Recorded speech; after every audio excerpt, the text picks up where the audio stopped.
हाय, hello, नमस्कार. मी विश्वेश्वरी उमेश कुलकर्णी. माझ्या YouTube चॅनलवरती आपल्या सगळ्यांचं मी मनापासून स्वागत करते.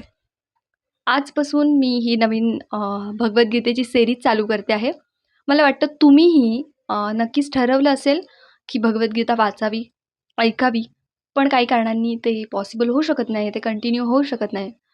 तर तुम्हालाही भगवद्गीतेमागचं प्रत्येक अध्यायामागचं सार जाणून घ्यायचं असेल, तर लगेचच माझ्या या यूट्यूब चॅनलला लाईक करा आणि लगेचच सबस्क्राईब करा. तर आज या पार्ट 1मध्ये मी तुम्हाला यामागची पार्श्वभूमी सांगणार आहे. म्हणजे भगवद्गीतेमागची पार्श्वभूमी काय आहे, हे साधारण सांगण्याचा एक छोटासा प्रयत्न करणार आहे.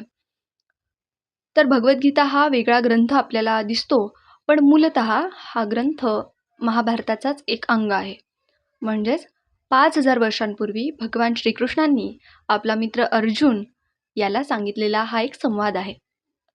हा मानवी संवाद हा इतिहासातील एक महान तत्त्वज्ञानाविषयक आणि धर्माविषयक सांगणाऱ्या संवादांपैकी एक असा हा संवाद आहे. हा संवाद हा एका महान युद्धापूर्वी घडलेला आहे. हे महान युद्ध हे धृतराष्ट्राचे पुत्र आणि पांडवांचे पुत्र यांच्यामध्ये घडला. धृतराष्ट्र आणि पांडू हे दोघे भाऊ होते. धृतराष्ट्र हा मोठा भाऊ होता आणि पांडू हा त्याचा छोटा भाऊ होता. धृतराष्ट्राचे 100 पुत्र आणि पांडवाचे 5 पुत्र होते. त्यांचा जन्म हा कुरुवंशात झाला होता आणि ते भरत राजाचे वंशज होते आणि म्हणूनच महाभारत हे नाव पुढं पडलं. तर धृतराष्ट्र हा जन्मापासूनच आंधळा होता आणि त्यामुळे राज्यपद हे पांडूला मिळालं.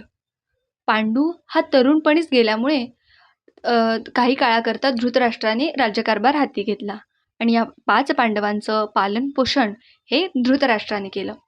आणि धृतराष्ट्राचे पुत्र आणि पांडूंचे पुत्र हे दोघेही एकाच राजवंशात वाढले. द्रोणाचार्यांनी यांना क्षत्रिय विद्येत निष्णात केलं आणि भीष्म पितामहांनी यांना योग्य प्रकारचं मार्गदर्शन केलं. मला माझा व्हिडिओ आवडला असेल तर तुम्ही लगेच लाईक करा आणि माझ्या चॅनलला सबस्क्राईब करा आणि 5 पांडवांची नावं मला कमेंट सेक्शनमध्ये जरूर सांगा. थँक्यू.